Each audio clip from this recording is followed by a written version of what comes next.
live televised debate, Democrat Abigail Spanberger and Republican Winsome Earle-Sears take center stage to win your vote as Virginia's first female governor. From your local election headquarters, live from Norfolk State University, this is the Virginia Governor's Debate. Good evening and welcome to tonight's debate. I'm Deanna Albritton, anchor for WRIC in Richmond. And I'm Tom Shadd, anchor at Wavy TV and Fox 43 here in Norfolk, Virginia. We have a live audience watching along with you tonight. You're able to watch the debate in every television market in every county in Virginia, from Roanoke to Norfolk and from Northern Virginia to Richmond. But before we get to the questions, let's go over the rules. You will each have 60 seconds to answer a question. Rebuttals and follow-ups get 30 seconds. Candidates, when time is up, you'll hear this bell. Each candidate will also have 30 seconds for a closing statement. And with that, thanks for joining us, candidates. Ms. Earle-Sears, you're first. Tom.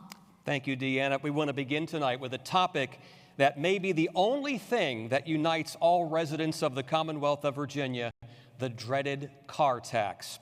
Ms. Earle-Sears, you have said that you will axe the car tax in your first year in office, but you will have to replace the revenue for local governments. So how will you come up with just over $3 billion every year? You'll have 60 seconds.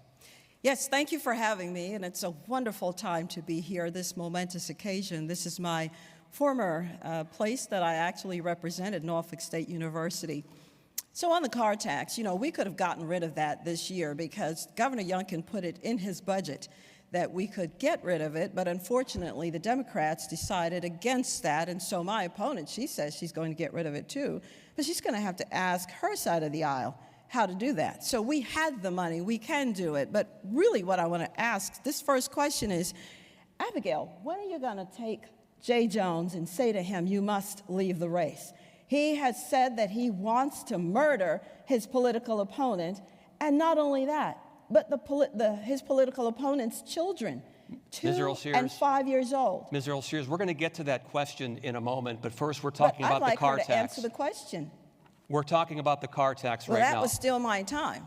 Yes, but I want to get an answer from you. How would you come up with just over $3 billion a year for the car tax? I'll give you 15 seconds to clarify. Yes. So as I said, we have the money. We have run budget surpluses every year that we've been in office.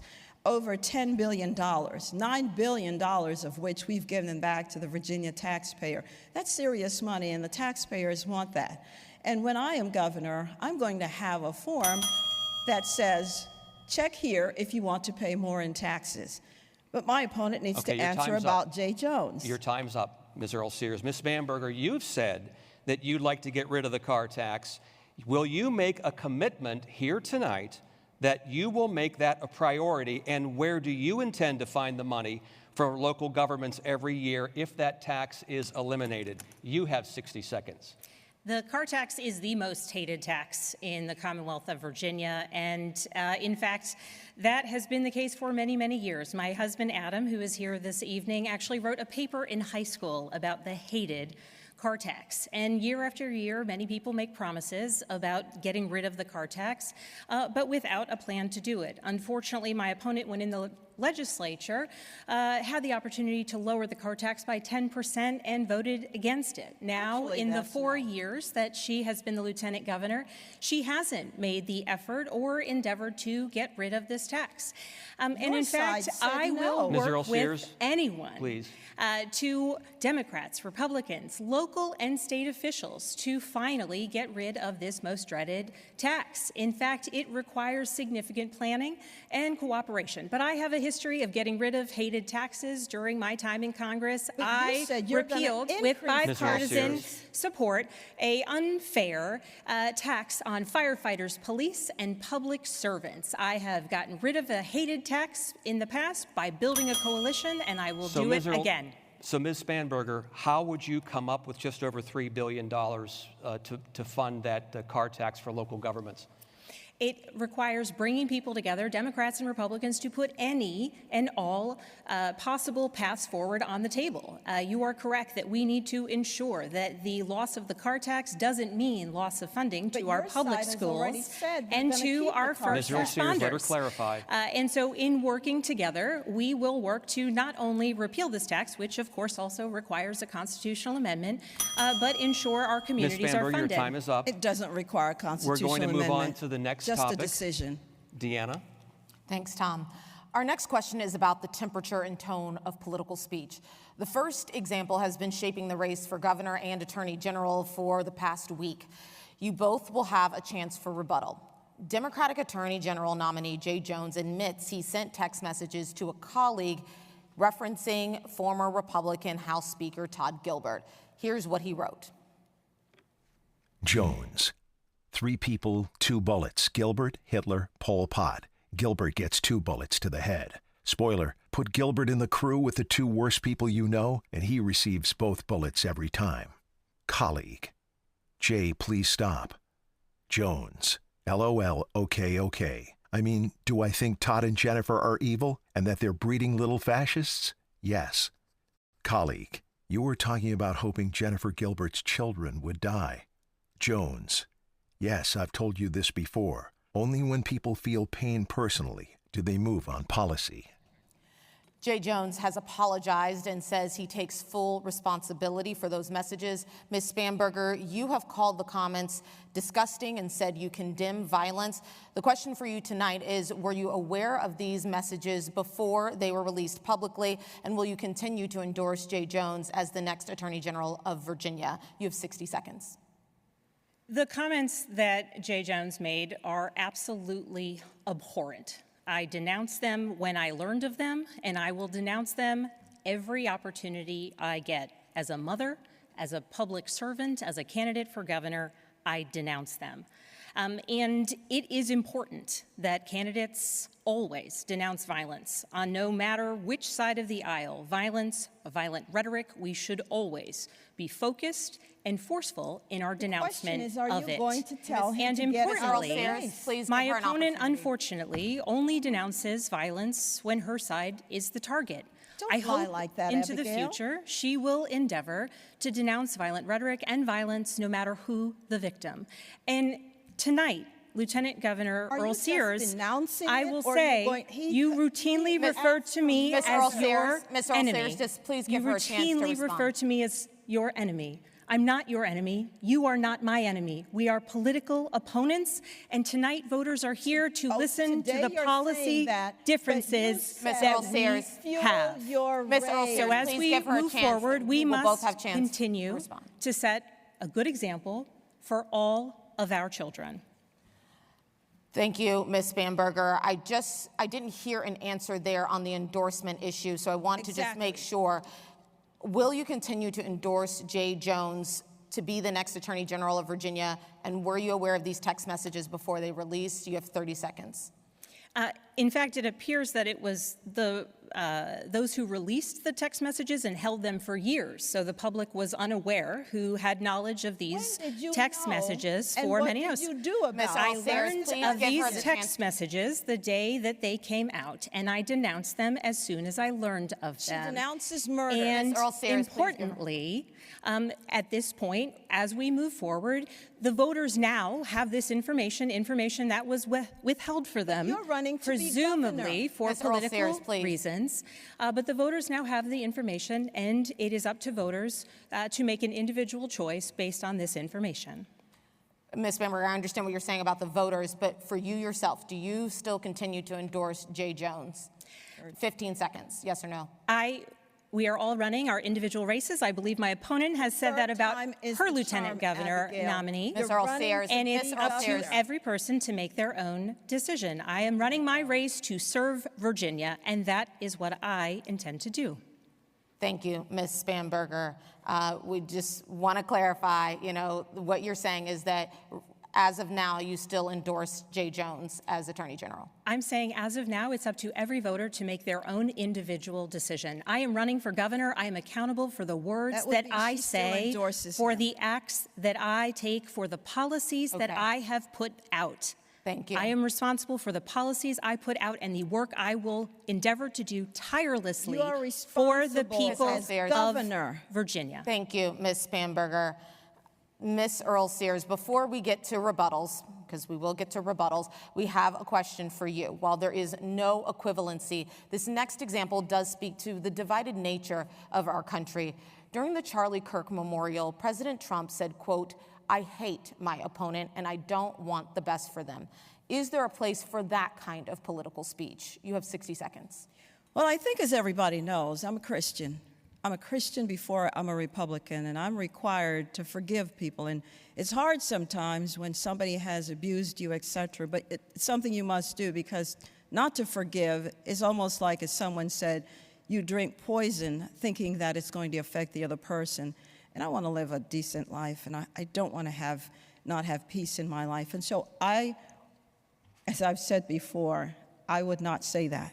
So that's why I'm wondering why my opponent won't say, beyond it's abhorrent and disgusting, why she won't say it is not okay and that he must leave the race, because J. Jones advocated the murder, Abigail, the murder of a man, a former speaker, as well as his children who were 2 and 5 years old. You have little girls. What would it take him pulling the trigger? Is that what would do it? And then you would say he needs to get out of the race? Abigail, you have nothing to say? Abigail, what if he said it about your 3 children? Is that when you would say he should get out of the race, Abigail? You're running to be governor. Ms. Earle-Sears, I know you're saying that you would not personally say this, but do you think still that there is that place for that kind of rhetoric, the example that we gave, even coming from others? You have 30 seconds. So I'm responsible for my behavior, and what I've just said, I wouldn't say that. I would not speak that way. Look, I'm from a third world country. I was born in Jamaica, and when I was 10 years old, I saw that kind of political violence, which is why I'm asking my opponent to please ask him to get out of the race. Have some political courage. What you have done is you are taking political calculations about your future as governor. Well, as governor, you have to make hard choices, and that means telling J. Jones to leave the race. I have seen what it means when people are shot in the streets and thrown in the back of cars just for political purposes. I don't want to see that in America. America must never be that place, and Abigail needs to say something. Ms. Earle-Sears, you're out of time there. We do have one more follow-up question for you before we get to rebuttals. One more question for you. This is on the topic of endorsements. President Trump has endorsed the Republican incumbent Attorney General. Do you need Trump's endorsement to win the race in Virginia? You have 30 seconds. So I will take all endorsements, including the president, and I am working very hard for the people of Virginia. I believe in lower taxes. The people want that. My opponent, unfortunately, she's already said she's going to raise taxes. She's going to raise energy rates. Well, she's already voted that way because, well, that's all she wants is solar and wind. Well, if you look outside, the sun isn't shining and the breeze isn't blowing. And then what, Abigail? What will you do? What will you do? You're smirking. And you know that the people of the Southwest have a lot of energy issues. Ms. Earle-Sears, we need to get to rebuttals. So, Ms. Spanberger, you have 30 seconds to respond. I think in her response to the question that you asked, my opponent proved my point, which is when violent rhetoric comes from her side of the aisle, she refuses to denounce it. The statement that you read from President Donald Trump was violent rhetoric that she refuses to denounce, and this is why I say you are not my enemy. She has her 30 and seconds. I wish you would stop using language like that. But I am also glad that she began speaking about issues of affordability because as we are talking about issues of affordability, I am the only candidate on stage who's put forth a plan to actually lower costs for Virginians. Ms. Earle-Sears, now your turn for a rebuttal. Yes. You have 30 seconds. So what Abigail has just said is a lie, that she's the only one who has affordability. Please go to SpanbergerLies.com and check that out. I don't understand why you just can't come forward and say he needs to go. I mean, we're talking about murder. We're talking about someone's life being taken from them. Have you nothing to say about that? Are you not going to address it? Really, you can't go any further. You're a governor. You're supposed to stand up for all the people. Are you saying political murder is all right? Ms. Spanberger, I want to give you a chance to have a respond rebuttal to since that? yes. Once You have again, 30 seconds. I have denounced political violence, political rhetoric, no matter who is leading the charge. When given the opportunity, Lieutenant Governor Earle-Sears, you have not done the same. No matter who is leading the and charge so on when what? it is important that all When of us set someone a better showed a example. sign that Mr. Earle-Sears, And it's so difficult for us to importantly, hear no your matter water who fountain is it took you Ms. a whole providing day to the say comments Mr. Earle-Sears, that we need are to move on, advocating but it's for difficult for political- us to hear She has if no you're both courage. talk- You but it's- cannot be governor. The No audience courage. can't hear. The audience can't hear when you're talking over each other, so we just want to make sure Excuse that we me, I limit was that not so talking people over can her. hear. She has no courage. We're Okay. going to the next topic Yes, now. we are moving on to the next topic with Tom on federal workers. Thank you, Deanna. It's been more than a week since federal lawmakers allowed the government to shut down with more than 150,000 government workers.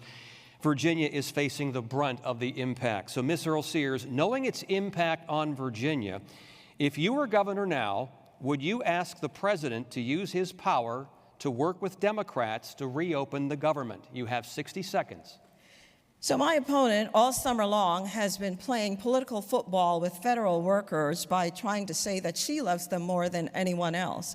Well, let me tell you what love looks like. It looks like Abigail calling Senators Kaine and Warner and telling them, go back, do your job, and vote against the government shutdown. We only need eight Democratic senators. That's all we need. And we cannot find 8. And yet, we can find 2 in Virginia. When are you going to publicly say to Senators Kaine and Warner, go and do your job and keep federal workers working? That's the way you stop the shutdown, because right now they're having to work, and especially our military, without any pay. I'm a United States Marine veteran, and it is definitely hard, especially in the enlisted ranks, to work without pay. You can do something about that. You're the one who's been talking about all that love. Well, show love, Ms. keep Earle-Sears, them in their jobs. Ms. Earle-Sears, the question, though, that I'm looking for, the answer to is, would you ask the president, if you were governor, to use his power to work with Democrats to reopen the government? 15 seconds to clarify.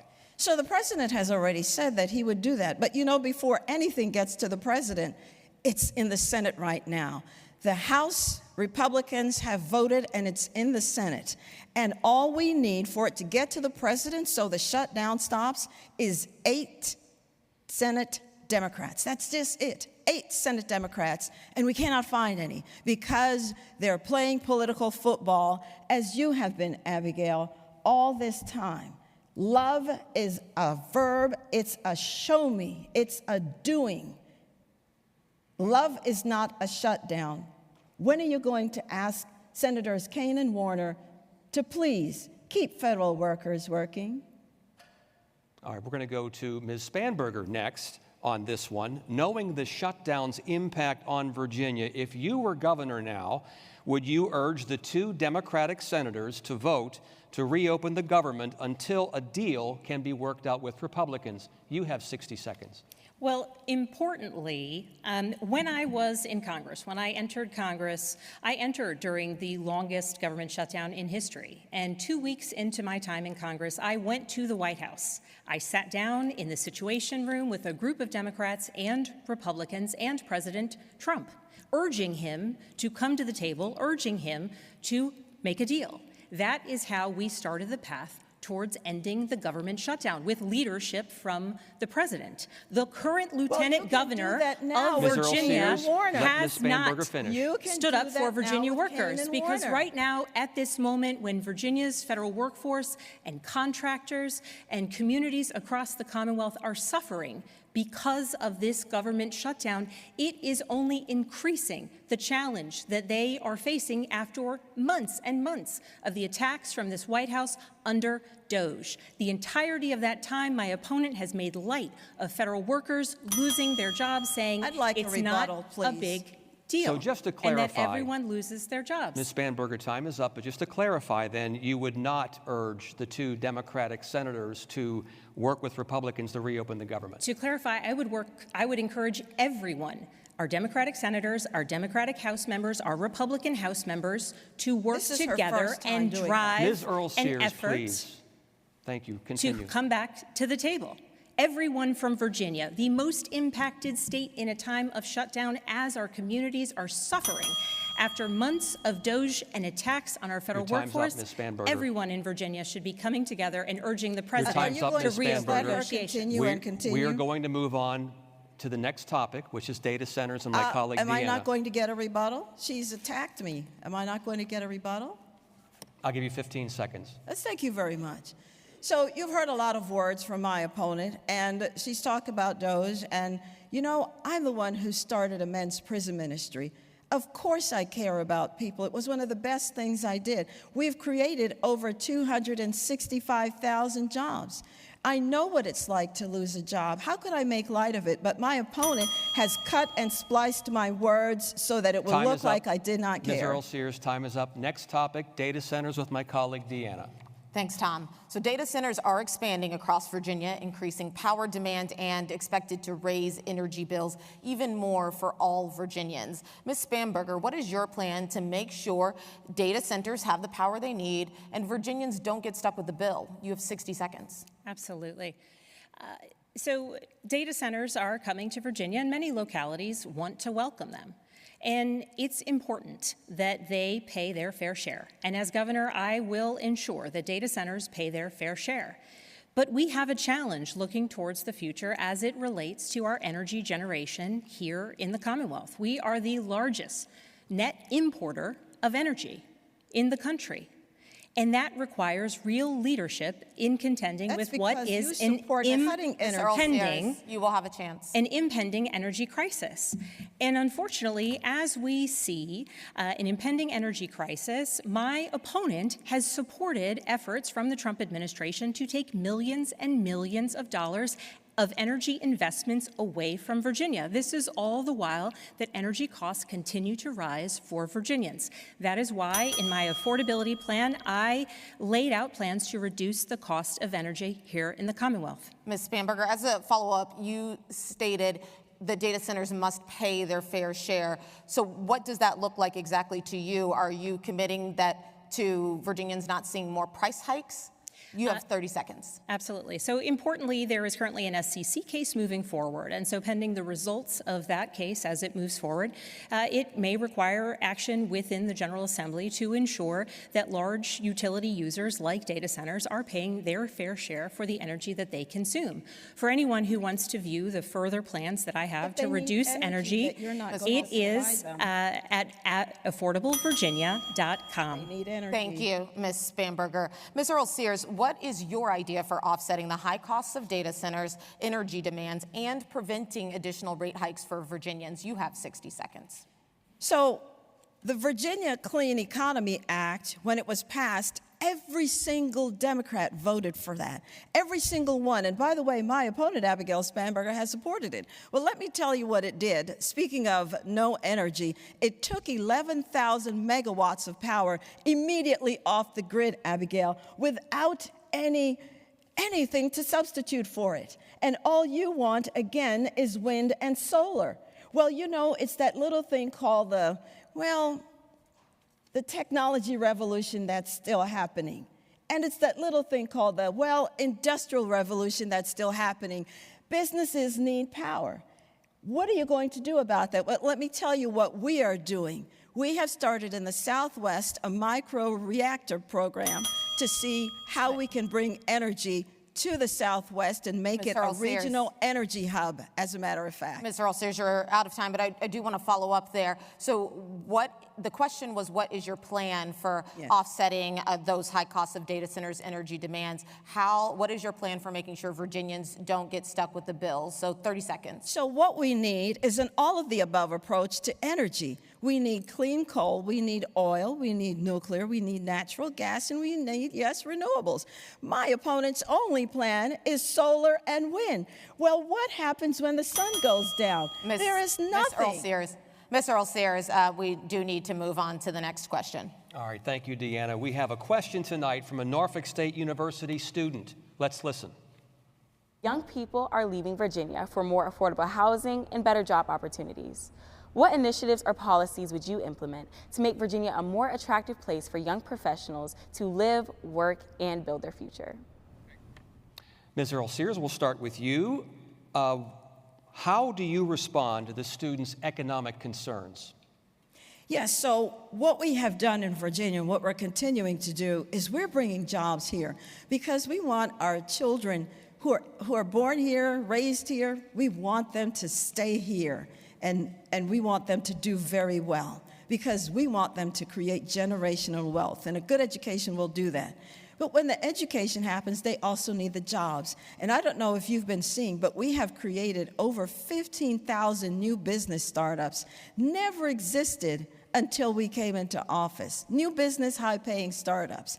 And then we have created, as I've said before, over 265,000 jobs, and we have another 225,000 job openings right now.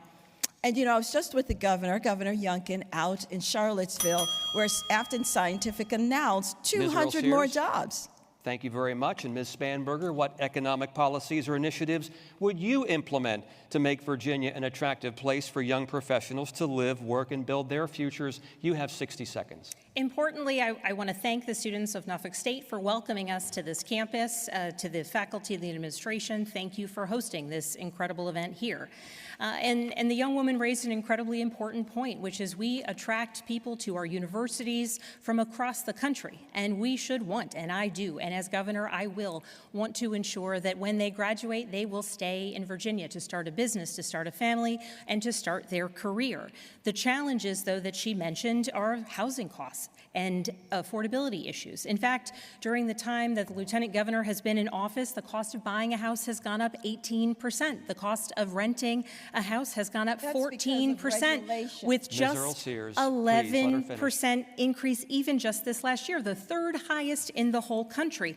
And my opponent so frequently talks about job creation. Virginia has had 7 months this year of rising unemployment. The challenges are real, and Virginians need someone who will put Virginia first. Unemployment numbers are. Okay, we had a very spirited debate thus far. That. Excuse me, Ms. Sears. We've had a very spirited debate thus far, and now we're going to shift gears, and my colleague Deanna will take it from here. Yes, we want to see where maybe there's some shared common ground. Ms. Spanberger, what quality or qualities of your opponent do you admire? You have 30 seconds. I admire her faith that she puts into action through her time at the prison ministry that she frequently talks about, and I admire her service to our country, particularly as someone who chose to be an American and chose to serve. I think those are admirable traits, and frankly, what makes our country and our Commonwealth a special place, that people the world over come to our country to become Americans, to serve in the military and in elected office. Thank you, Ms. Spanberger. A handshake. Well, Ms. Earle-Sears, with that, what quality or qualities of your opponent do you admire? You have 30 seconds. Yes, from what I've seen, I believe that she is a devoted mom. I truly believe that. And that she is a daughter who loves her parents very much. And I do believe that she cares.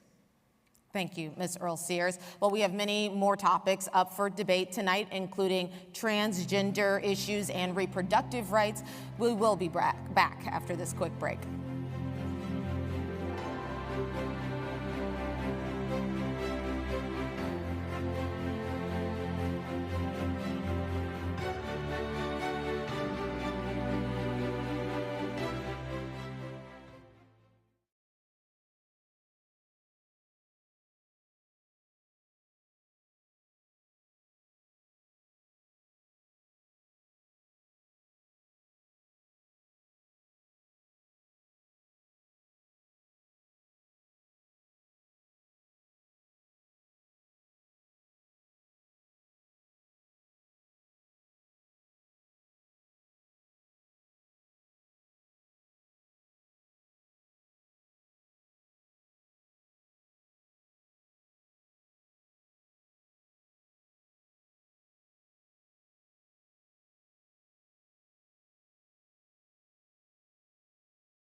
As we welcome you back, a hot topic in Virginia's schools, and for this question, you will both have a chance for a rebuttal.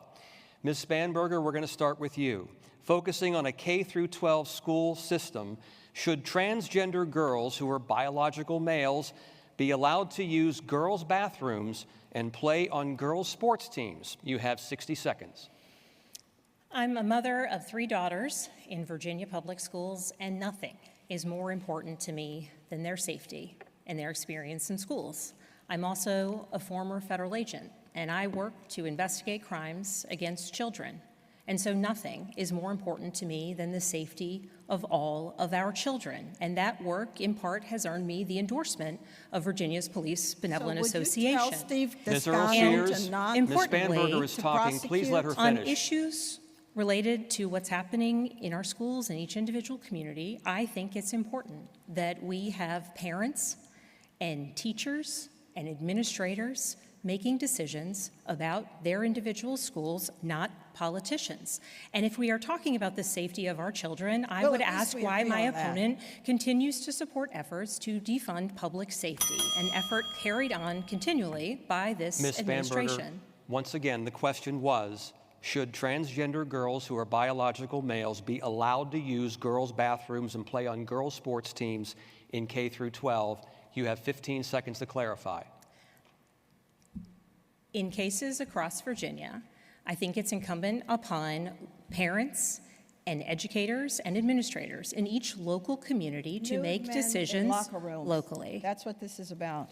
Ms. Earle-Sears? There should never be nude men Oh in my locker goodness, rooms. we finally have her saying that, but you voted for that. Ms. Have you Earle-Sears. finally My opponent Ms. said Earle-Sears, that you are now? just lying. intruding on Are time we in here. We're agreement trying. now? Are you Ms. going to Earle-Sears, tell? this is Ms. Spanberger's time. I have a follow-up question for Ms. Spanberger. Would you rescind the Youngkin administration policy requiring boys and girls to use bathrooms aligning with their biological sex? You have 30 seconds. My priority would be to ensure that local communities, importantly parents and teachers That's and a yes or educators, no. are able to work together to meet the unique needs of each school and each community. girls and need that is important. privacy. And I say that as a mother of 3 daughters in Virginia public schools. Exactly. And as someone who used to investigate crimes against children. The way that we keep our children safe is by ensuring they are safe in schools, which includes funding law enforcement and public safety. But Ms. Spanberger, the question was, would you rescind the Youngkin administration policy requiring boys and girls to use bathrooms aligning with their biological sex? You have 15 seconds to clarify that question. Yes, And my answer is that in each local community, decisions should be made between parents and educators and teachers in each community. It shouldn't be Parents don't want dictated their by girl children. politicians. Please don't interrupt. We're coming to you next. Okay. Thank you, Ms. Spanberger. Ms. Earle-Sears, you say that you do not support biological males identifying as females playing in girls' sports and have pledged to sign legislation restricting bathrooms by birth sex. Does this position discriminate against transgender girls? You have 60 seconds. I'm not for discriminating against anyone. What I'm saying is just very plain common sense. And I'm going to answer the question my opponent refused to answer, which is simply this. I will not rescind the governor's executive order. We know that girls want to have privacy. It's really that simple. And my opponent will not answer the question because she voted for men nude in girls' locker rooms, in bathrooms, and in girls' sports. She will refuse to protect our girls in Title IX, which is simply, an opportunity for girls to have their safe space. This is not hard. Are you going to change in a gym where men are nude in the locker rooms? Are you going to do that, Abigail? Ms. Earle-Sears. I don't think you will. What about your girl children if they came home crying and said that Ms. there was a male in the locker Question room? with you. What would you do? You will both have a chance to rebut, too, so I want to make sure that you both understand that. Ms. Earle-Sears, a follow-up question now. You said in supporting that bathroom legislation that this is, quote, a safety issue. It is. Are transgender students a safety threat? Yes or no, and why? You have 30 seconds. I'm sorry, how did you ask that? Are transgender students a safety threat? Yes or no, and why. You have 30 seconds. So we know that biological men are larger in strength than women. We understand this. This is biology. If you look at football teams, you can see the difference between males and females. This is not hard, and that's why I'm asking my opponent, if your little girl comes home and said she was forced to undress in a locker room with a biological boy, what would you say? She's crying. What would you say? Are you not going to answer? Ms. Earle-Sears, now we're going to go to opportunity for rebuttal now, and Ms. Spanberger, we're going to start with you. 30 seconds. My opponent was asked about her record of discrimination, and importantly, my opponent has previously said that she does not think that gay couples should be allowed to marry. She has said that she is, quote unquote, morally opposed to same-sex marriage.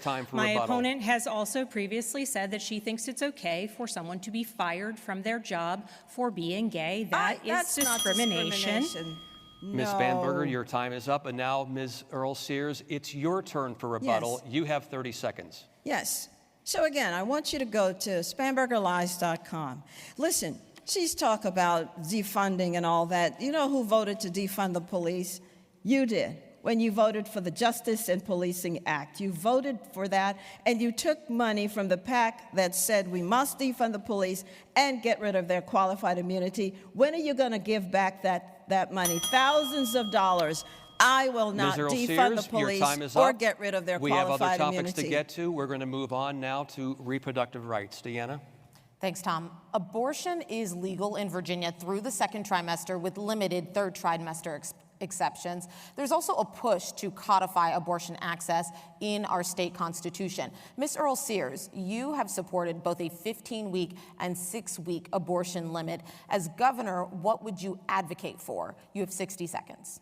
So my position is that the Commonwealth needs to come together and figure out where it wants to be. It's not going to be my view. It's going to be a view of the majority. My opponent, on the other hand, has the extremist view, which is abortion up until the very hour that the baby could be born, up until the very minute. And so you would have a baby aborted on the table. What do we do then, Abigail?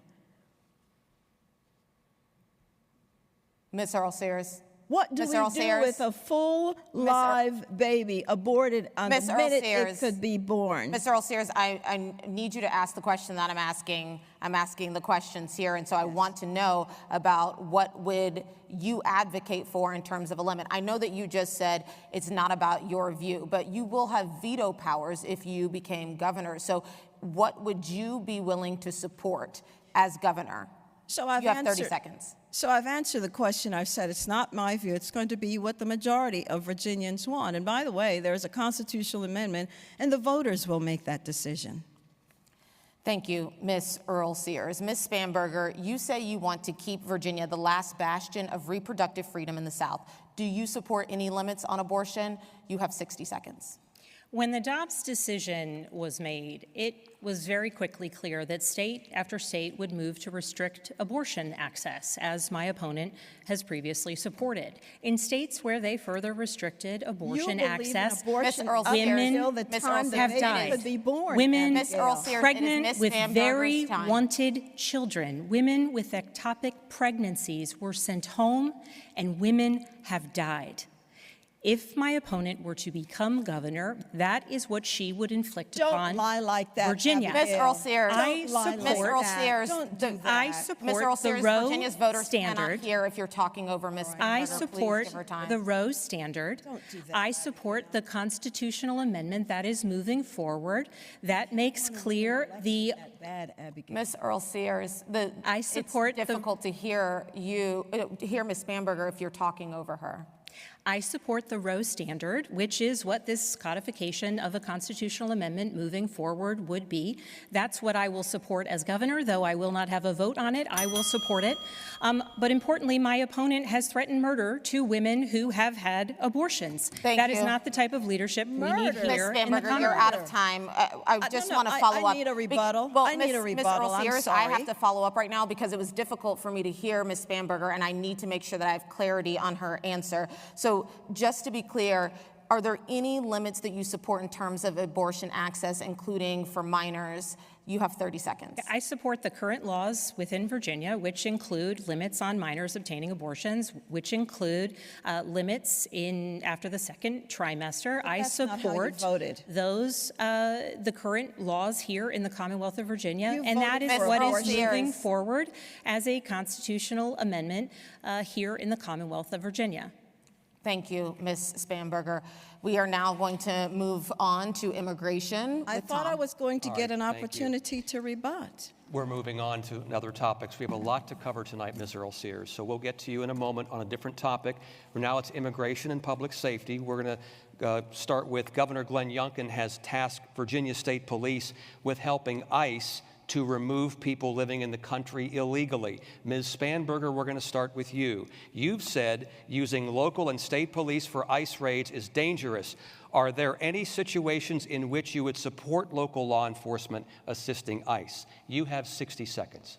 Absolutely. I'm a former federal agent. I used to work narcotics and money laundering cases. I regularly worked on task force arrests and search warrants in partnership with local and state police as a federal law enforcement officer. Importantly, anytime there is a warrant, an arrest warrant, a search warrant to detain someone, absolutely local law enforcement, local resources should and must be employed. That is why, as my opponent has somewhat erroneously said, I never, ever would support making Virginia providing any sort of sanctuary policies here, because local and state law enforcement must always work with federal agencies when there is a warrant.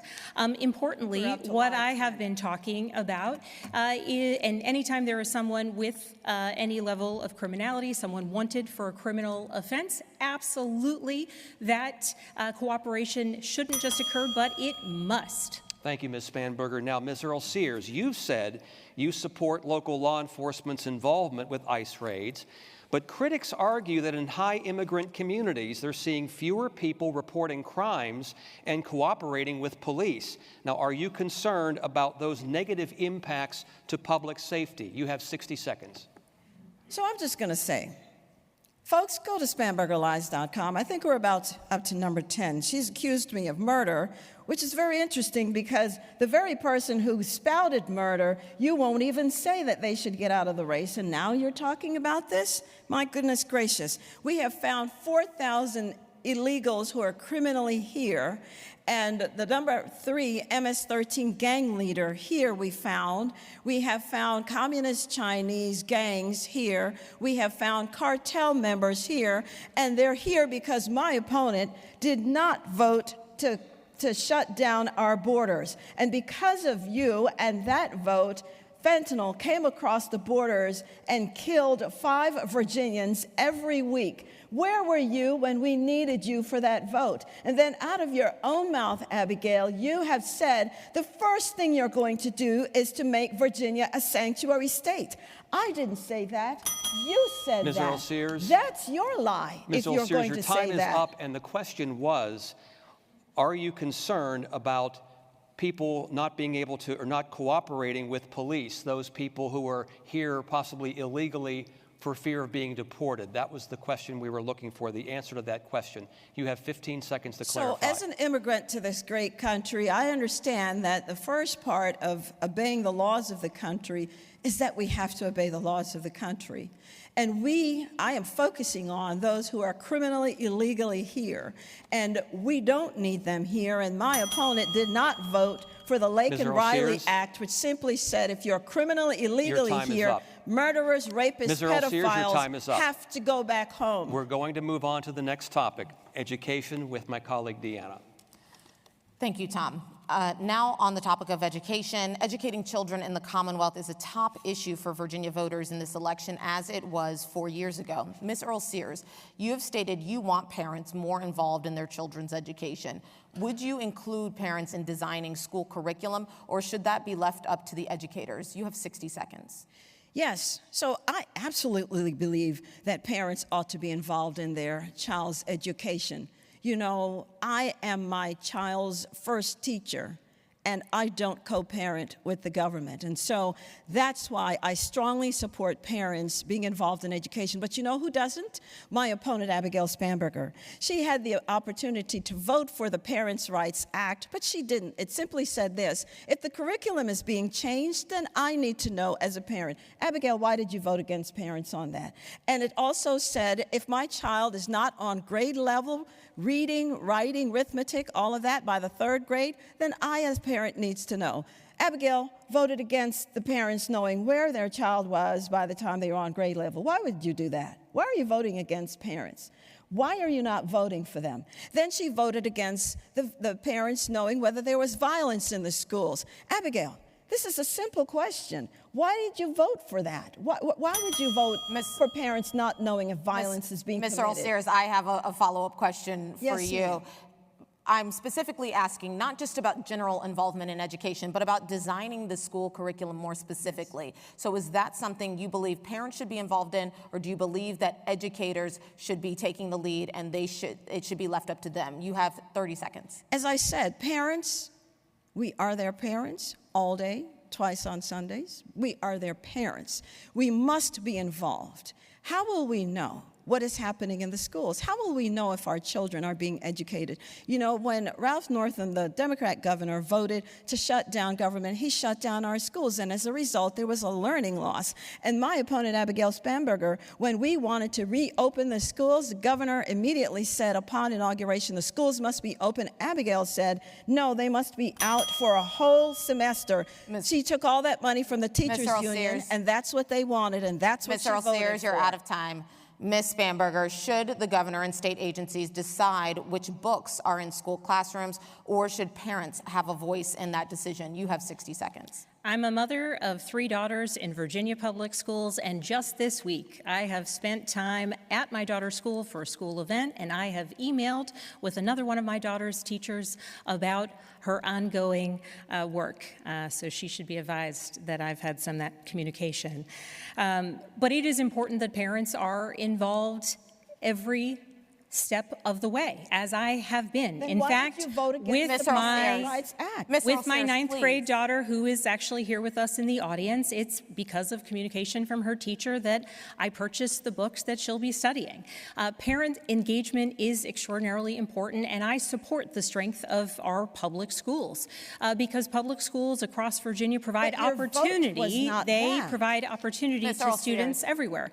And unlike my opponent, I do not support defunding public schools. I do not support taking public dollars out of public schools, as my opponent has advocated for the entirety. Ms. Earle-Sears, Ms. Earle-Sears, we're not going to be able to get to as many topics if we keep having to give Ms. Spanberger time as you're interrupting to her. lie. I think I'm up to lie 12. But my opponent is Abigail. You will have chance to answer your question, Lieutenant Governor. It was federal government overreach and an unfunded mandate. That is what I told my Republican colleagues at the time. If you want to be federal, you should have stayed in Congress. Ms. Earle-Sears, I said it was it's federal time to overreach, move on ma'am. to the next If you topic. wanted to be federal, you should have stayed in Congress. Moving on to the next topic now, please. We're going to go to Ms. Spanberger here on the topic of marijuana. You have stated your support legalizing a retail market for recreational marijuana that prioritizes public safety. What public safety concerns do you have? You have 30 seconds. It's important that there be transparency in what is available on the market. As a former federal agent who worked narcotics cases, as a CIA officer who tracked transnational criminal organizations, as the only person on stage who's had bills signed into law by President Trump related to stopping the flow of fentanyl into our country. Please continue. As the only person on stage who's had a bill signed into law by President Trump restricting fentanyl flowing into our country and tightening our border security, and as the only person on stage with the endorsement of the Police Benevolent Association, it is extraordinarily important that we have transparency and that there is a clear market in order to be enforced, because it is in the absence of an open and clear and extraordinarily transparent market that law enforcement is not able to... Don't even know what you're saying. Ms. Spanberger, your time is up. Now we'll go to Ms. Earle-Sears on this issue. The governor has twice vetoed bipartisan efforts to legalize a retail market for recreational cannabis. Would you sign a bill legalizing the commercial sale of any cannabis products in Virginia? You have 30 seconds. I believe in medicinal marijuana. I believe it has value. But you know, I had a business, and when I had my business and my employees came up positive for marijuana, they couldn't work for me. They couldn't drive my trucks. They couldn't go in and repair anything. We were working on gas. We're working on electric. We can't afford to have people who are working and they don't know what they're doing. They'll blow everything up. Now, my opponent, I don't understand. You know, she says one thing and then she does another, or she does one thing and says another. Your time we is up, can't Ms. figure Sears. her out. Ms. Earle-Sears, your time is up. Who are you, Abigail? Ms. Earle-Sears, Ms. we are Earle-Sears, moving on we're to moving talk on. about the current administration, and I'm going to be starting with you for this topic. A central theme of your campaign is let's keep a good thing going, referring to Governor Youngkin's time in office. Is there anything that you would do differently? You have 30 seconds. So the governor and I have had many talks, as you can imagine. We ran as a team and we work as a team. And I've been previously elected in 2001, and then I left political office. And, you know, I saw how badly our children were not being educated, and so I came back. I said somebody ought to do something, and I figured that was me. So the governor and I, as I've said, we've created all of these wonderful jobs. In fact, my opponent was before the State Chamber of Commerce and saying in January that she was running on the successes of all the businesses that we've been able to bring here. Now she's suddenly running away from it. Just a quick follow-up, Ms. Earle-Sears. So is there one thing that you would do differently from Governor Youngkin? You have 15 seconds to clarify. So you know who wasn't running away from all the wonderful successes we've had in bringing jobs here? My opponent. She loved everything that we've done. So why would I run away? And by the way, the things that I'm talking with the governor about, I'm not going to disclose here to you. Okay, thank you, Ms. Earle-Sears. Ms. Spanberger, Governor Youngkin is wrapping up his term with positive approval ratings, according to our Emerson College Next Star poll. Are there any Youngkin policies or priorities you would keep if you were elected governor? You have 30 seconds. Absolutely. I think Governor Youngkin has made a strong path forward on advanced nuclear, welcoming advanced nuclear here to the Commonwealth of Virginia. It's something that I supported during my time in Congress, and as governor, I will continue to ensure that Virginia can be a leader. Ma'am, that is not true. That's true. I That's support an all of the above wanted. strategy, You and know I that. think Ms. advanced nuclear Earle-Sears, is extraordinarily I need you important. to let her speak. But importantly, places where I do Michael Bills isn't differ, going to let you have places Ms. where I Earle-Sears. differ would be on the fact that Virginia lost its place as the #1 place for business, and we have had 7 months of rising you going to let unemployment her? rates here in the Commonwealth of Virginia, and I would you. work to lower costs she's and still grow talking. our economy Thank you, Ms. in the face of Spanberger. these challenges. Thank you, Ms. Spanberger. We're moving on to our next question. Yeah, we are winding down tonight, and we want to end with one fun question. So this will be, I think, something that will bring a smile to our faces tonight. The mother of presidents is the state of Virginia. A little history lesson here. So Virginia has 8 U.S.-born presidents. We'll start with Ms. Spanberger. Which one is your favorite? You have 30 seconds. As a UVA alumna, I'm going to have to go with Thomas Jefferson. And why? Because he started the university, with all due respect to graduates of other universities. Okay, we have Ms. Earle-Sears. Who is your favorite Virginia president? Well, I would have to say it would have to be the very first one, George Washington. He was a profile in courage, absolutely. It is because of him why we don't have monarchs here. It is because of him why we have a constitutional republic. Thank Without you. him, I don't think we would have had what we have Thank you, today. Ms. Earle-Sears. We want to make sure that we get to closing statements, so we'll begin with you. You have 30 seconds. Thank you for coming, and those of you who are listening. This is a momentous occasion, and it's very important. And you know, I ran a men's prison ministry, as I've said. I have mopped the floors of a homeless shelter, and I have given quite a bit of my life to service. I'm a United States Marine. I know how to defend and deliver for Virginia. I will continue to do so. I think I'm the only blue-collar worker in this Thank you. race. Please support Thank me you. for governor. Thank you, Ms. Earle-Sears. Ms. Spanberger, why should you be governor? 30 seconds. When I served as a federal agent at CIA and then in Congress, I always endeavored to put Virginians first. As governor, I will do the same thing. I will always put Virginians first.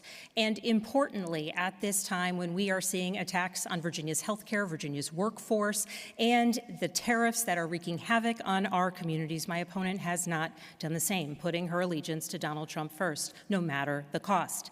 As governor, I will work to lower costs, protect our schools, strengthen our schools, and keep our public safety. That is why Virginia's firefighters, police, Democrats, and Republicans are supporting me. Every Trump that is all she the time said, we have I tonight. tell you, we would be drunk by now. That is all the time we have. We want to Abigail, thank you where both, did you learn Abigail to Spanberger not and ask Winsome for votes? Earle-Sears, for I joining us tonight. Thank you for joining us on this debate stage. One of you will be the first female governor of Virginia. A reminder to voters, Election Day is November 4th. Have a great night.